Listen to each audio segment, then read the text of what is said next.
Ahora, en la 92.9, te entregamos la información y el análisis de los principales hechos que mueven los mercados financieros de Chile y el mundo. Clave Morse.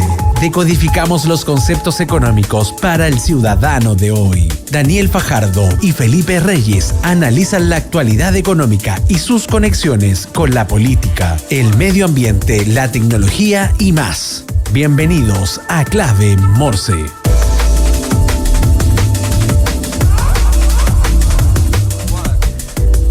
9 de la mañana de este jueves 6 de marzo, en esta semana que es la super semana, porque todos los días hay tráfico diferente. El lunes no solamente fue el denominado superlunes, sino que martes, miércoles y este jueves también se puede ver cómo el tráfico en la ciudad ha aumentado bastante, a lo menos en Santiago, me imagino que en regiones también. Yo hablo de la experiencia aquí de llegar a esta radio que está en pleno corazón de la comuna de Providencia.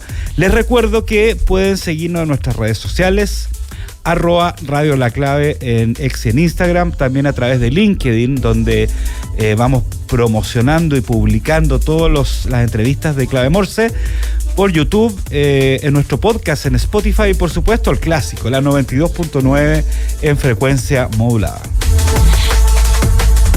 ¿Estás buscando una nueva administración para tu edificio? Entra a administradoreschile.cl, la base de datos de administradores de edificios y condominios más grande a lo largo del país, capacitados con el uso de la plataforma para administradores Comunidad Feliz y con conocimiento de la nueva ley de copropiedad 21.442. Entra a administradoreschile.cl, llena el formulario y te enviaremos gratis 3 opciones de administradores de edificios para que tú elijas la que más te acomoda. Una comunidad bien administrada es una comunidad feliz. Conoce Bendito Residuo, es un emprendimiento que nace desde la necesidad de generar un cambio cultural y una transformación integral en el retiro y manejo de nuestros residuos. Son una empresa que genera un motor de cambio, conciencia, responsabilidad social. Conoce más en www.benditoresiduo.cl. En Clave Morse te informamos cómo parten los mercados. Indicadores económicos del día. Bueno, mientras esperamos a Felipe Reyes, que viene en camino, atrapado por este super jueves del taco, en la primera semana de entrada a clase en Santiago, vamos a comentar un poco o dar a conocer las cifras, porque el dólar sigue y sigue bajando. Ayer ya habíamos visto que había bajado alrededor de 15 pesos con respecto al día martes, y hoy día bajó también en la misma proporción aproximadamente, está en 928,72 y bajando. Recordemos que hace, 2 meses atrás, aproximadamente 2 meses y medio, estaba a 1020. O sea, podríamos decir que básicamente ha bajado 100 pesos en poquito menos de 100 pesos en menos de 2 meses. Les recuerdo que pueden escuchar el análisis de mercado de Daniel Tenú de ayer, la entrevista que hicimos en el programa de ayer, donde explicó justamente que estamos en un periodo de bastante volatilidad en el dólar, producto de los eventos que están pasando a nivel global, con la política de impuestos, ¿no es cierto?, de aranceles de Estados Unidos, la contraofensiva que ha hecho Canadá, México y también China, y todo esto de alguna forma influye en el dólar. Afortunadamente influye positivo para el peso chileno y también en el cobre, especialmente con los anuncios que ha hecho China con respecto a crecimiento. El cobre está en $4,78 la libra, lo que también es una muy muy buena cifra para nuestro país. Con respecto al euro, en 1003,26, no se ha movido mucho con respecto a los últimos días. La UF 38.738,65 y los petróleos, el Brent $69,49 el barril y el WTI a $69,49 el barril. Las noticias que debes saber. Titulares en Clave Morse. Viene llegando al estudio de Radio La Clave don Felipe Reyes, conocido también como @Reyes de la IA, y no nos veíamos hace harto rato porque andábamos, por lo menos yo andaba de vacaciones, no sé si tú también, Felipe. ¿Cómo estás ahí? Muy bien, Daniel, gracias por las palabras de bienvenida. Feliz de verte, de estar acá de nuevo en Radio La Clave. Y me agarré todo el taco que comentaste ahí en tu introducción. Así que sube el lunes, sube el martes, sube el jueves. Está brava la semana. Oye, justo acabamos de terminar de comentar las cifras. ¿Viste cómo está bajando el dólar y subiendo el cobre? Increíble, está a 928 pesos el dólar. Cuando lo tuvimos a 1020 hace un mes y medio. Un mes y medio, 2 meses, digamos. Sí. Pero ha ido bajando en los últimos días alrededor de 10 a 15 pesos. ¿Ah? Increíble. Vamos a tener que decodificar eso también ahí con Daniel Tenudo, con nuestros invitados curtidos en la materia. Así es. Oye, vamos a algún par de noticias antes de presentar a nuestro primer entrevistado este día jueves. El presidente Gabriel Boric expresó su preocupación por los efectos de la guerra arancelaria de Donald Trump, especialmente en el cobre y las exportaciones agrícolas chilenas. Recordemos también que incluso Antonio Walker, que es el presidente de la Asociación de la SNA, la SNA, Sociedad Nacional de Agricultura, ayer y anteayer ha comentado en los medios de comunicación su preocupación con respecto a todo el rubro agrícola. Las frutas también, las frutas y especialmente las cerezas tienen otra preocupación en este momento, más grave, cómo se reinventan este año con el Happy Problem que tuvieron el año pasado y con todos los problemas que han tenido, pero el tema agrícola es un tema complejo. En respuesta, Gabriel Boric instruyó a los ministerios de Relaciones Exteriores y Hacienda a evaluar los posibles impactos y diversificar mercados, destacando la relevancia de su próximo viaje a la India. Además, el presidente Gabriel Boric reafirmó su compromiso con el multilateralismo y rechazó las medidas comerciales unilaterales. Recuerdo, y voy a insistir en eso, que el lunes tuvimos un académico que nos comentó un poquito el tema arancelario y dijo que no hay tampoco de qué preocuparse tanto en Chile, porque no somos muy importantes para Donald Trump claramente, pero tenemos un TLC y el TLC no es tan fácil cambiar el tema arancelario con un TLC de por medio, así que vamos a ver cómo... Hay dos cosas para comentar muy cortita. Una que claro, se habla de un terremoto arancelario, o sea, toda esta ida y venida de Donald Trump anunciando aranceles para allá, aquí no, con Argentina, porque con Milei tenemos alta similitud. Bueno, está todo el mundo medio como apanicado un poco en las navieras, sobre todo el mundo de exportación. Estados Unidos es un país muy importador, o sea, claro. Yo personalmente en LAB nosotros exportamos a Estados Unidos hace muchos años y es un país muy abierto a otra economía. Y por otro lado, me parece bien que el presidente Boric esté como anteponiéndose a este escenario. Es lo que tiene que hacer, ¿no? Es lo que hay que hacer. Es lo que hay que hacer. Claro, o sea, hay que tener alguna declaración con respecto a lo que está pasando. Sí. Y lo último que quería comentar es que si bien el Tratado de Libre Comercio que tenemos, sería bueno traer a un experto yo tengo la impresión de que Trump es capaz de como pasar a llevar incluso tratados de libre comercio en su como arrebato de hacer cosas que él cree que son convenientes. Así que vamos a ver qué tan sólido es en blindar como acuerdos y que él no pueda romperlos, por así decirlo. Oye, y en la misma línea, el alza de aranceles de Estados Unidos sobre México, Canadá y China podría encarecer los automóviles, aunque el impacto en Chile aún es incierto. Diego Mendoza, secretario general de ANAC, en un artículo de La Tercera señaló que si la situación la ANAC es la Asociación Nacional de Automóviles, ¿no es cierto?, que entregan todas las cifras de venta, etcétera, mensualmente. Bueno, Diego Mendoza, que es secretario general, señaló que si la situación escala a una guerra comercial global, los efectos podrían afectar la fabricación y precios de vehículos a nivel mundial. Destacó además que Chile cuenta con más de 60 acuerdos comerciales que ayudarían a mitigar posibles alzas. Y además nosotros tenemos un mercado súper diverso en cuanto a marcas de automóviles. Sí, muy amplio, ¿no? O sea, y la mitad de las marcas más o menos son chinas. Ya son chinas. Las marcas, sí. Claro, están entrando fuertes los chinos últimamente.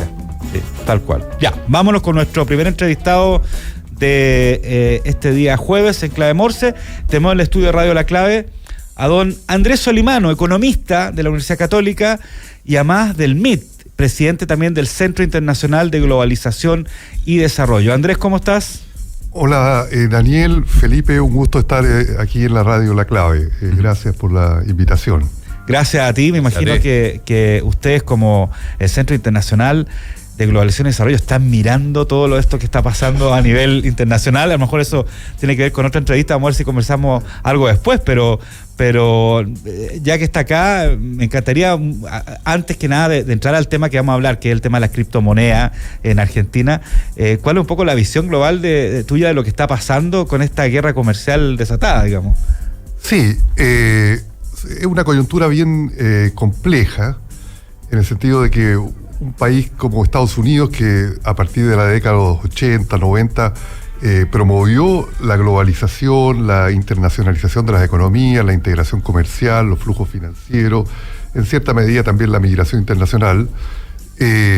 Con Trump, empezó en el primer gobierno de Trump, pero ahora está con bastante ímpetu una promoción de políticas que van en la dirección contraria, que van en una dirección de subir los aranceles incluso a socios comerciales importantes, directos, como el acuerdo de Norteamérica, Canadá, México. Nadie hubiera pensado que hubieran empezado con estos países, con China también, que es un socio y un rival al mismo tiempo económico. Entonces, nosotros un poco vemos que hay un riesgo de desglobalización y guerra comercial. Si uno puede hacer una especie de paréntesis histórico, cuando Estados Unidos aprobó la acta Smoot-Hawley en principio de la década de 1930, previo a la Gran Depresión de los 30 del siglo pasado, hubo una guerra comercial. Subieron los aranceles en Estados Unidos, otros países respondieron subiendo también los aranceles, se redujo el volumen del comercio internacional, porque si suben los aranceles, suben las importaciones, pero también bajan las exportaciones, ¿no es cierto? Porque es más caro venderle a otros países, y como se importa menos, se necesita exportar menos. Claro. Y las exportaciones crean empleo, crean ingresos, inversiones, etcétera. Entonces se tienden a empobrecer los países, y bueno, no sabemos qué va a pasar en esta coyuntura, pero la situación es bastante peligrosa. Chile, claro, se supone que está blindado, entre comillas, con un acuerdo de libre comercio, pero a mí me da la impresión que la administración Trump no es demasiado respetuosa, por decir lo mínimo, de los acuerdos internacionales. Claro. Y de la legalidad internacional en distintos aspectos, incluyendo comercial. Entonces, bueno, hay que ver qué pasa, tampoco caer en un pánico quizás, pero tampoco pensar que lo que ha existido hasta ahora va a seguir existiendo mañana. Claro, claro. Entonces está cambiando el régimen de alguna manera. Ahí, Andrés, muy corto, sí, Daniel, antes de meternos en el que yo estoy muy de acuerdo con lo que dice Andrés. Yo tengo la impresión, y quería preguntarte, de que los que pierden son las personas, porque un país dice, ya, yo te voy a subir los aranceles, dice Trump, a Colombia, por ejemplo, que en un momento se lo dijo a Petro, y Petro le responde, o cualquier presidente, le dice, perfecto, yo también te los voy a subir a ti. Entonces, al final, la gente es la que va a tener un auto más caro, un petróleo más caro, la cantidad de empleos, emprendimiento, ecosistema que hay en relación a la exportación e importación. Entonces, no es que el país vaya a ganar más porque va a vender más caro, le va a cobrar arancel más alto al auto que viene de China. Es la persona directamente la que pierde, tengo la impresión. ¿Qué piensas tú, Andrés, con respecto a eso? Sí, efectivamente es así, como dice Felipe. La gente va a empezar, en los países que se subieron los aranceles, y como se están subiendo simultáneamente en varios países, son gente de distintos países los que van a ser afectados, va a empezar a pagar más caro por comprar el celular, ropa que importada en muchas partes, el automóvil, los electrodomésticos. Entonces, un mismo sueldo, un mismo ingreso, cunde menos, por así decirlo, en términos de poder de compra. Su poder de compra cae, pues se hicieron más caros los productos. Y al mismo tiempo, como hay un efecto asociado en las exportaciones que crea valor agregado, que crea actividad económica, la gente se afecta tanto por el lado de producción y empleo como por el lado del consumo, que se le encarecen los bienes. Total. Entonces, al final, la gente común y corriente, el consumidor y el trabajador, son los que empiezan a ser afectados. Andrés, vámonos al tema principal de la entrevista. El 14 de febrero, justo el día de San Valentín, el presidente Javier Milei publicó en su cuenta oficial de X, ¿no es cierto?, un enlace a un contrato para la adquisición de estos criptoactivos peso libra, no sé cómo se pronuncia bien, digamos, de blockchain de Solana, destinado a financiar proyectos privados en Argentina. Y de ahí empezaron algunos problemas, ¿no es cierto? Cuéntanos un poquito de qué se trata, en términos simples, de codificar lo que pasó y esta investigación que está en curso con respecto a estas criptomonedas y a Javier Milei. ¿Ah? Ya. Bueno, efectivamente, el presidente de Argentina, Milei, apareció en Bueno, primero mandó un Twitter, creo, porque en estos tiempos modernos los presidentes muchas veces se comunican con la gente, con Twitter y con las redes sociales. Antes había toda una ceremonial, cuando hablaba un presidente, todavía hay, pero bueno, Milei anunció e invitó a la gente, aparentemente, a suscribir una criptomoneda de la plataforma Solana que se estaba creando, que era la Libra. Claro, peso Libra se llama. Peso, como el signo peso Libra. Sí, peso Libra, y dijo que esto era una contribución a las pymes en Argentina, a la inversión extranjera, a la adquisición de tecnología, etc. La criptomoneda partió con un precio muy bajo, y incluso él envió un link, un enlace, para que la gente tuviera más información y que suscribiera esto. O sea, que ya un poco no es habitual que un presidente haga como una promoción tan directa de un producto comercial, en este caso de la Libra, peso Libra. Empezó con un valor de unos pocos centavos de dólares, y en un periodo de 2-3 horas alcanzó a $5. Hubo mucha gente que compró. Con millones de... Claro, entonces aparentemente unos 30.000, 40.000 inversionistas, no solo argentinos, sino de otros países. Muchos gringos, parece. Sí, norteamericanos, incluso ahora hay... parece que en China también hubieron inversionistas de distintas partes. Entonces, bueno, hubo un rush de compra, y de repente cuando el precio alcanzó este nivel de 5, empezaron a vender. Dijeron, bueno, difícil que siga subiendo más, y empezaron a vender, y empezó a caer y cayó casi un 90%. ¿Qué pasa acá? Los que compraron a $0,1 o $0,01 y vendieron a 5, hicieron enorme ganancia. Varios millones de dólares. Varios millones de dólares, exacto. Decenas de millones de dólares.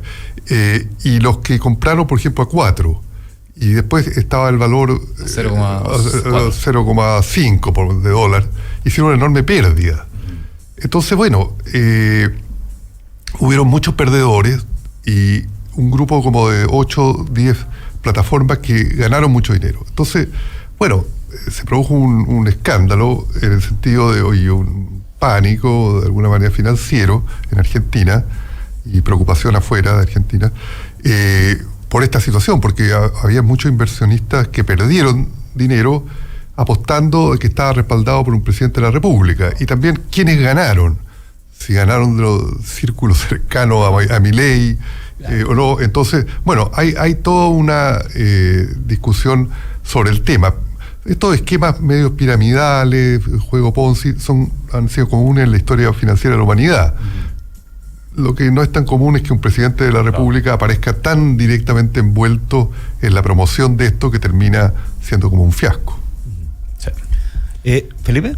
Sí, que yo creo que se equivocó fuertemente Milei acá, sobre todo porque publicó un código que es muy inédito en un presidente. Es verdad, primero lo que dice Andrés, es cierto. O sea, hoy vemos a Trump que comenta, y Milei también ocupan Twitter súper libremente. O sea, se nota que son ellos, que no tienen un equipo que lo está posteando. Son súper espontáneos, y eso tiene cosas buenas y malas. Buenas porque conectan más con la ciudadanía, por así decirlo, se muestran de manera más natural.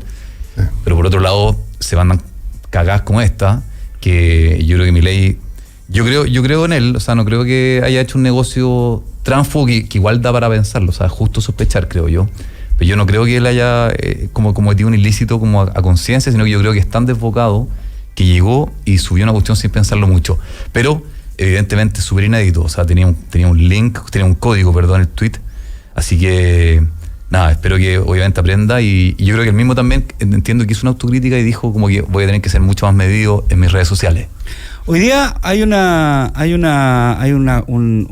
proceso judicial en curso, ¿no es cierto?, para tratar de descubrir qué es lo que pasó ahí, cuál es la implicancia, quién salió beneficiado, quién estaba detrás de esto.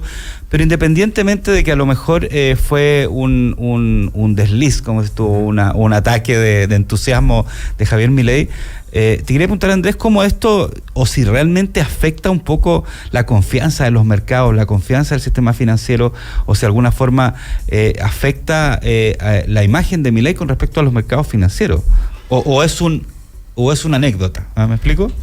Sí, no, yo creo que va un poco más allá de anécdota. De hecho, hay una investigación del Departamento de Justicia de Estados Unidos, una división de fraudes, que está investigando. Digamos, todavía no hay nada comprobado, pero sí están citando gente a declarar,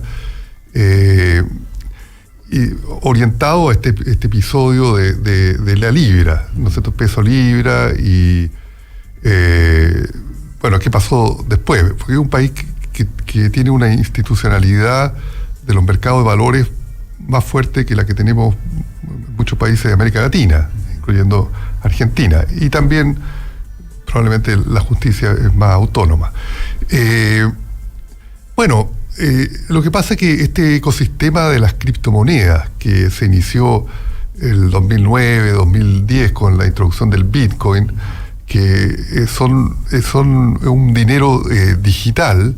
Bueno, tiene como dos dimensiones, dinero y activo financiero. Claro.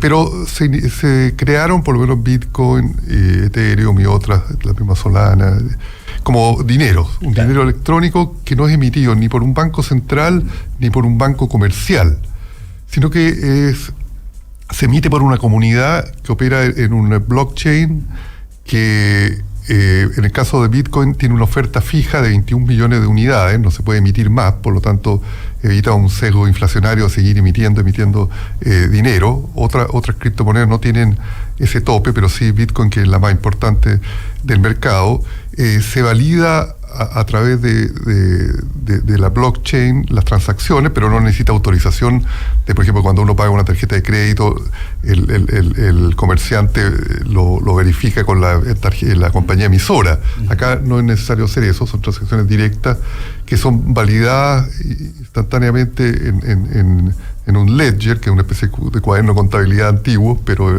digital y encriptada. Entonces, a pesar de toda la volatilidad que ha habido en el mercado, nunca ha habido como un fraude de duplicación de Bitcoin o otra moneda, por lo menos Bitcoin, que es más sólida. Ahí, Andrés, una pregunta muy cortita. La superintendencia, toda la institucionalidad en los países todavía no tiene ninguna injerencia con criptomonedas. Sí, ese es un buen punto. Se está desarrollando. Muchas veces estas cosas andan más rápidas que el cambio institucional, ¿no es cierto? Entonces la regulación va detrás, porque hay un proceso de aprendizaje, etcétera. En algunos países, por ejemplo, en Estados Unidos, las cripto son considerados activos financieros, igual que comprar una acción o un bono, y la gente puede tener que pagar impuestos por la ganancia de capital de adquirir eso. Pagar impuestos, sí, pero hay otros países, la mayoría, por ejemplo, Chile no, Argentina no, El Salvador, que tiene como segunda moneda oficial el Bitcoin, aparte del dólar norteamericano. Sabía, porque tiene eso, lo hizo el año 2022, con la oposición del Fondo Monetario Internacional, pero ellos siguieron adelante. Hay dos monedas legales, el dólar norteamericano y el Bitcoin. El Bitcoin se usa bastante menos para transacciones. Entonces, hay países europeos que no se cobra impuesto por tener criptomonedas, en la gran mayoría, pero hay algunos países que sí se cobra impuestos. En Turquía no se cobra, en las Filipinas tampoco, en Asia, en Francia, etcétera. Entonces es mezclado.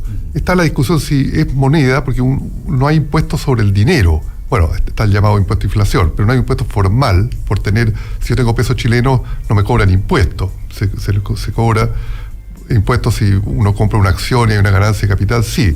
Entonces, si es dinero, si las criptomonedas, como el nombre dice, son dinero, o sea, no debieran estar sujetos a esquema tributario. Hay una ganancia, pues es una ganancia de capital, pero no hay no son un activo que dé pague intereses, como si yo compro un bono de Falabella o una acción del Banco de Chile que paga dividendos, etcétera. Es distinto. Pero es todavía un área En cambio, la SEC, para terminar esto, la SEC de Estados Unidos, la Security Exchange Commission, sí ha regulado y ha permitido en el último año que se creen fondos de inversión que lo pueden adquirir, perdón, bancos o fondos de inversión especializados solo en criptomonedas.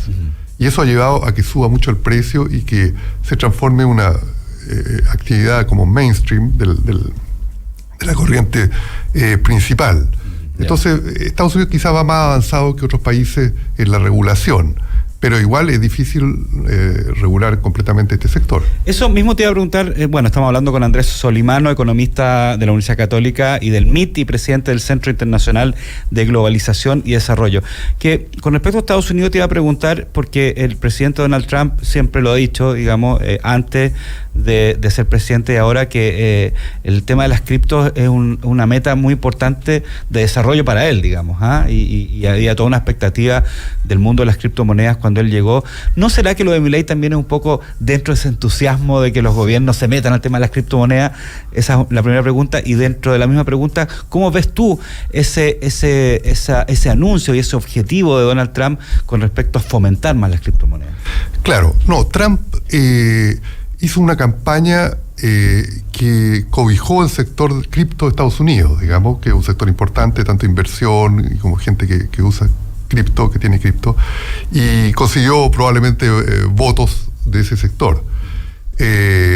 No sé si él tiene un convencimiento absoluto sobre las bondades o no bondades del sistema, pero yo creo que lo vio como una fuente de apoyo político y de votos, y se largó en esa dirección. Y de hecho el precio subió mucho. El precio llegó, antes de asumir Trump y al principio de Trump, superó la barrera de $100,000. Sí. El Bitcoin llegó a 109,000. Ahora ha caído, está más cerca de $85,000 por unidad. Producto de estas medidas, un poco que conversábamos antes, que ha tomado Trump, que ha introducido arancelarias y otras, que ha introducido incertidumbre en los mercados. Y también afecta a las criptomonedas. Cuando hay incertidumbre, aparentemente, como ahora, por lo menos en Estados Unidos, muchos bancos de inversión, fondos de cobertura invierten en cripto, también venden cuando hay incertidumbre. Antes, digamos, ya incluso 2 años antes o 3 años antes, las criptos eran un poco activos de refugio. Cuando los activos más tradicionales caían, la gente se iba a cripto. Ahora el cripto está medio procíclico, sigue el comportamiento de las acciones, sigue el comportamiento de los bonos, y en parte porque lo metieron dentro del sistema.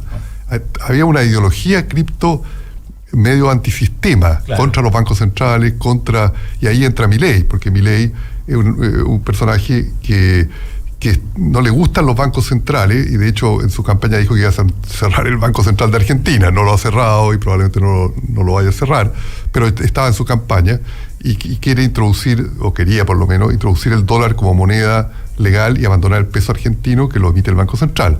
Entonces también es un personaje, una persona que está adepto a las criptomonedas, probablemente más conceptual o ideológicamente que Trump, probablemente, pero los dos un poco van en la misma dirección, de cobijar el sector cripto, a diferencia de otros países que toman más distancia, salvo El Salvador, que llegó un paso más allá de tomarlo como una moneda legal. Entonces esto, hay una variedad de posiciones respecto a las cripto de autoridades, de gobiernos.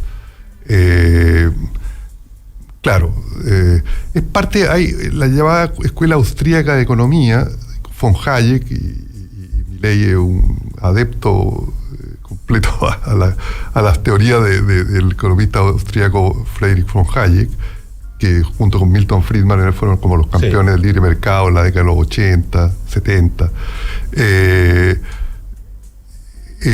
Esta escuela no le gustan los bancos centrales y entonces ve bienvenido las cripto.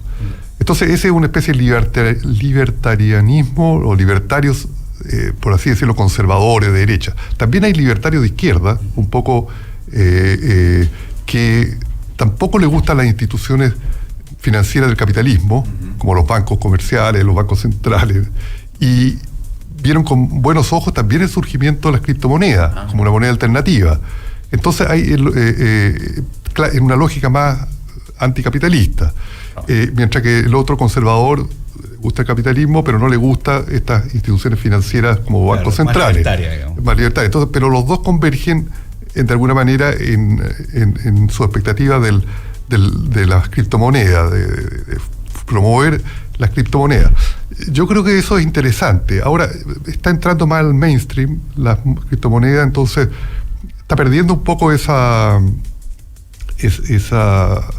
ala más autónoma del sistema. Claro, se está transformando más en sistémico. Claro. Pero le crea problemas también a las autoridades financieras, de reguladores y a los bancos centrales en la existencia de estos activos. Es interesante, es una faceta nueva de los bien mercados nueva, que hay que seguirla y entenderla de a poco.